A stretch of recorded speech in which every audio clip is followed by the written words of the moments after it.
നമസ്കാരം കൂട്ടുകാരെ, ഇന്നത്തെ നമ്മുടെ വീഡിയോ ആവിയിൽ വെന്ത തനി നാടൻ പലഹാരമാണ്. ഒരു തുള്ളി പോലും എണ്ണ ചേർക്കാത്തത് കൊണ്ട് വളരെ ഹെൽത്തി ആയിട്ട് തന്നെ നമുക്ക് എല്ലാവർക്കും കഴിക്കാനും സാധിക്കും. നമ്മുടെ അമ്മമാരൊക്കെ നമുക്ക് പണ്ടുണ്ടാക്കി തന്നിരുന്ന ഈ ഒരു പലഹാരത്തിന്റെ സ്വാദ് മറക്കാത്ത എൻ്റെ കൂട്ടുകാർക്ക് ഈ ഒരു വിഭവം കഴിക്കാനായിട്ട് ഒരുപോലെ തന്നെ ഇഷ്ടമാകും. ഇനിയിപ്പോ ഈ ഒരു പലഹാരമൊന്നും കഴിക്കാത്ത നമ്മുടെ കുഞ്ഞുങ്ങൾക്ക് ഇതുപോലെ ഒന്ന് ഉണ്ടാക്കി കൊടുക്കണേ. നമ്മുടെ നാട്ടിലെങ്ങും ചക്ക സീസൺ ആണല്ലോ. ഈ ഒരു ചക്ക സീസണിൽ തന്നെ ഇതുപോലെ ഒന്ന് ഉണ്ടാക്കി കഴിക്കാനും ഉണ്ടാക്കി നോക്കുമ്പോൾ ഈ ഒരു പലഹാരത്തിന്റെ സ്വാദ് നിങ്ങൾക്ക് ഇഷ്ടപ്പെടുവാണെങ്കിൽ ഇന്ന് കണ്ട ഈ ഒരു വീഡിയോ നിങ്ങളുടെ കൂട്ടുകാരിലേക്ക് ഒന്ന് ഷെയർ ചെയ്ത് കൊടുക്കാനും വീഡിയോ കാണുമ്പോൾ തന്നെ നിങ്ങളുടെ വിലയേറിയ ലൈക്ക് തരാനും മറക്കരുത്. അപ്പോൾ ഉടൻ തന്നെ നമുക്ക് നമ്മുടെ വീഡിയോ കാണാൻ പോകാം. ഇനി നമുക്ക് ആവിപ്പലഹാരം തയ്യാറാക്കാൻ തുടങ്ങാം. ഇതിനായിട്ടൊരു പാത്രം എടുത്ത് വെച്ചിട്ടുണ്ട്. ഇതിലേക്ക് 2 കപ്പ് അളവില് വറുത്ത അരിപ്പൊടി ചേർക്കാം. അപ്പം ഇടിയപ്പമൊക്കെ തയ്യാറാക്കി എടുക്കുന്ന അതേ പൊടിയാണ്.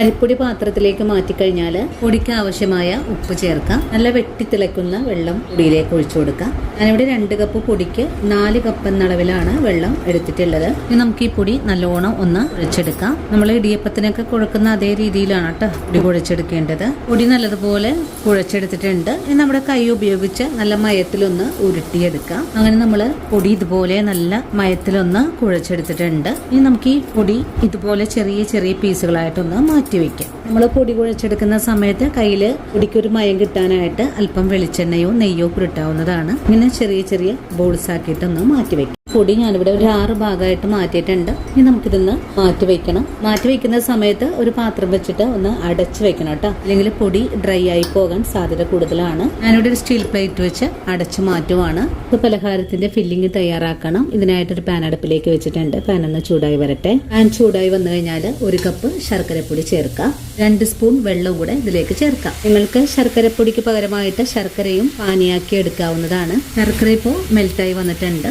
ഇനി നമുക്കിതിലേക്ക് 20 ചക്കച്ചുള കട്ട് ചെയ്തെടുത്തിട്ടുള്ളതാണ്. ഇത് നമുക്കിതിലേക്ക് ചേർക്കാം. ചക്ക ചേർത്ത് കഴിഞ്ഞാൽ ഇതൊന്ന് നല്ലോണം ഇളക്കി ഒന്ന് യോജിപ്പിച്ചു കൂടെ കൊടുക്കാം. നിങ്ങൾക്ക് ചക്ക കൈവശം ഇല്ലെങ്കിൽ ഏത്തപ്പഴമാണെങ്കിലും ഇതുപോലെ തന്നെ ചെയ്തെടുക്കാവുന്നതാണ്. ഇപ്പോൾ രണ്ടും ചേർന്ന് നല്ലോണം ഒന്ന് തിളച്ച് വേവായി കിട്ടണം. ചക്ക ചേർക്കുമ്പോൾ ഇതിൽ നിന്നും ധാരാളം വെള്ളം ഊറി വരും. അതുകൊണ്ട് ഈ ഒരു വെള്ളം ഒന്ന് വറ്റിച്ചെടുക്കണം. ഇതുവരെ നമുക്കൊന്ന് നല്ലോണം തന്നെ ഇളക്കി തിളപ്പിച്ചെടുക്കണം. ചക്ക ചേർത്തിട്ട് ഇപ്പോൾ നല്ലോണം തന്നെ തിളച്ചു വന്നിട്ടുണ്ട്. നമുക്കിതിലേക്ക് 1/2 മുറി നാളികേരം തിരുമ്മിയെടുത്തിട്ടുള്ളതാണ്. ഇതുകൂടെ ചേർക്കാം. നാളികേരം കൂടെ ചേർത്ത് ഇതെല്ലാം നല്ല പോലെ കൂട്ടി ഇളക്കി യോജിപ്പിച്ചു കൊടുക്കാം. ഇപ്പൊ നമ്മുടെ ഈ ഒരു കൂട്ടില് ധാരാളം വെള്ളമുണ്ട്. ഈ വെള്ളമെല്ലാം ഒന്ന് വറ്റി കിട്ടണം. അതുവരെ നമുക്കൊന്ന് വെള്ളം വറ്റിച്ചെടുക്കാം. ഇപ്പോ ചക്കയിലുണ്ടായിരുന്ന വെള്ളമെല്ലാം വറ്റി വന്നിട്ടുണ്ട്.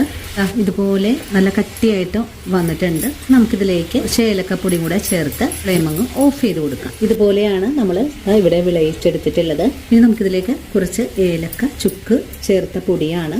ഇനി ഒന്നും കൂടെ ഇളക്കി യോജിപ്പിച്ചതിന് ശേഷം നമുക്കിത് താഴേക്ക് ഇറക്കി വെച്ചു കൊടുക്കാം. ഇനിയിപ്പോൾ പലഹാരം വേവിച്ചെടുക്കാനുള്ള ഒരു ആവിപ്പാത്രം അടുപ്പിലേക്ക് വെച്ചു കൊടുക്കാം. അങ്ങനെ നമ്മുടെ ഫില്ലിങ് റെഡിയായി വന്നു കഴിഞ്ഞാൽ പിന്നെ നമ്മൾ കുഴച്ച് വെച്ചിട്ടുള്ള മാവ് നമുക്ക് ഒരു പകുതിയോളം വീണ്ടും ഇതുപോലെ ഒന്ന് ഉരുട്ടിയെടുക്കാം. നമ്മൾ ഉരുട്ടിയെടുത്തിട്ടുള്ള ഈ ഒരു മാവിൽ നിന്നും ഇതുപോലെ ഒരു ചെറിയതും ഒരു വലുതുമായിട്ട് ഒന്ന് മാറ്റാൻ സെപ്പറേറ്റ് ചെയ്യാം. ഇനി നമ്മുടെ കയ്യിലേക്ക് വെള്ളം തൊട്ടതിന് ശേഷം ഈ ഒരു ബോൾ നമ്മുടെ കയ്യിലേക്ക് വെച്ചു കൊടുക്കാം. കയ്യിലേക്ക് വെച്ചു കൊടുത്ത് ഇതുപോലെ ഒന്ന് കുഴിച്ചു കൊടുക്കാം. ഇതുപോലെ ഒന്ന് കുഴിച്ചു എടുത്തതിന് ശേഷം നമുക്കിതിലേക്ക് നമ്മുടെ ഫില്ലിങ് ഇതിലേക്ക് വെച്ചു കൊടുക്കാം. ഈ ഒരു ചെറിയ ബോളില്ലേ അത് കൈകൊണ്ടൊന്ന് പരത്തിയതിന് ശേഷം ഇതിന്റെ മേലെയായിട്ട് വെച്ചു കൊടുക്കാം. ചെറിയ ബോൾ വെച്ച് അടച്ചു കഴിഞ്ഞാൽ പിന്നെ നമുക്ക് ഒരു വാഴയില എടുക്കാം. വാഴ ഇലയിലേക്ക് ഇതുപോലെ ഒന്ന് വെച്ചു കൊടുക്കാം. വാഴയില ഇതുപോലെ ഒന്ന് ഷേപ്പാക്കി എടുക്കാം. ഒരു കിഴി രൂപത്തിലേക്ക് നമ്മൾ എടുത്തിട്ടുണ്ട്. ഇനി വായവശം ഒന്ന് കെട്ടിക്കൊടുക്കാം.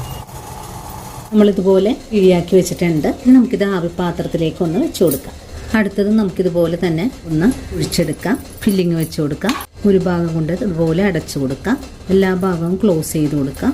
വീണ്ടും ഒരു വാഴ ഇലയിലേക്ക് വെച്ചു കൊടുക്കാം. വാഴ ഇലയിലേക്ക് വെച്ച് ഇതുപോലെ ഒന്ന് കിഴിയാക്കിയെടുക്കാം. വീണ്ടും ഇതൊന്നും കെട്ടിക്കൊടുക്കാം. അങ്ങനെ രണ്ടാമത്തെ കിഴിയും ഇവിടെ റെഡി ആയിട്ടുണ്ട്. ഇതും നമുക്ക് ആവിപ്പാത്രത്തിലേക്ക് വെച്ചു കൊടുക്കാം. ഇതുപോലെ തന്നെ നമുക്ക് എല്ലാം ഒന്ന് പൊതിഞ്ഞെടുക്കാം. അങ്ങനെ ഇവിടെ എല്ലാ കിഴിയും നിറച്ചെടുത്തിട്ടുണ്ട്. ഇനി നമുക്കിതൊന്ന് മൂടി വെച്ച് ആവിയിൽ വേവിച്ചെടുക്കാം. 10 മിനിറ്റ് നേരം ഫുൾ ഫ്ലെയിമിലും അതിനുശേഷം മീഡിയം ഫ്ലെയിമിൽ വെച്ചിട്ടാണ് നമുക്ക് വേവിച്ചെടുക്കേണ്ടത്. അങ്ങനെ നമ്മുടെ ആവിപ്പലഹാരം വേവിക്കാൻ വെച്ച് കൊടുത്തിട്ട് ഒരു 15 മിനിറ്റ് മിനിറ്റൊക്കെ കഴിഞ്ഞിട്ടുണ്ട്. ഇനി നമുക്ക് ഫ്ലെയിം അങ്ങ് ഓഫ് ചെയ്ത് കൊടുക്കാം. അതിനുശേഷം ചൂടാറി വരുമ്പോൾ നമുക്കൊരു പ്ലേറ്റിലേക്ക് കൂടെ മാറ്റാം. ഇപ്പോൾ നമ്മുടെ പലഹാരത്തിന്റെ ചൂടൊക്കെ ഒന്ന് ആറി വന്നിട്ടുണ്ട്. ഇനി നമുക്ക് ഈ പലഹാരം ഒന്ന് തുറന്നുകൂടെ നോക്കാം. ആവിയിൽ വേവിച്ചെടുക്കുന്നത് കൊണ്ട് നല്ല ഹെൽത്തി ആയിട്ട് തന്നെ നമുക്ക് എല്ലാവർക്കും ഒരുപോലെ തന്നെ കഴിക്കാം. കഴിച്ചു തുടങ്ങിയാൽ വീണ്ടും വീണ്ടും ചോദിച്ചു വാങ്ങി കഴിക്കും. അത്രയും നല്ല ടേസ്റ്റ് ഉണ്ട്. അങ്ങനെ നമ്മുടെ പലഹാരം ഞാനിവിടെ തുറന്ന് നോക്കുവാണ്. വാഴയിലയിൽ വേവിച്ചെടുത്തിട്ടുള്ളത് കൊണ്ട് നല്ലൊരു സ്മെല്ലാണ് കേട്ടോ ഇത് തുറക്കുമ്പോൾ. അതും നല്ല പഞ്ഞ് പോലെയാണ് നമുക്കിത് വേവിച്ചെടുക്കാൻ സാധിച്ചിട്ടുള്ളത്. അപ്പോൾ ഇന്നത്തെ നമ്മുടെ വീഡിയോയും ഇത്രയേ ഉള്ളൂ കേട്ടോ കൂട്ടുകാരെ. ഈ ഒരു വീഡിയോയും കണ്ടിട്ട് എല്ലാ കൂട്ടുകാരും വീടുകളിൽ തയ്യാറാക്കി നോക്കണേ. തയ്യാറാക്കി നോക്കുമ്പോൾ നിങ്ങൾക്ക് ഈ റെസിപ്പിയുടെ സ്വാദ് ഇഷ്ടപ്പെടുവാണെങ്കിൽ തീർച്ചയായിട്ടും ചേച്ചിയെ ഒന്ന് സപ്പോർട്ട് ചെയ്യാൻ മറക്കരുത്. അതുപോലെ ഇന്ന് കണ്ട ഈ ഒരു വീഡിയോ നിങ്ങളുടെ കൂട്ടുകാരിലേക്കൊന്ന് ഷെയർ ചെയ്ത് കൊടുക്കാനും മറക്കരുത്. അപ്പോൾ ഇനി നല്ലൊരു വീഡിയോ ആയിട്ട് നാളെ കാണാം. അതുവരെയും ഒത്തിരി സ്നേഹത്തോടെ വീണ്ടും കാണാം.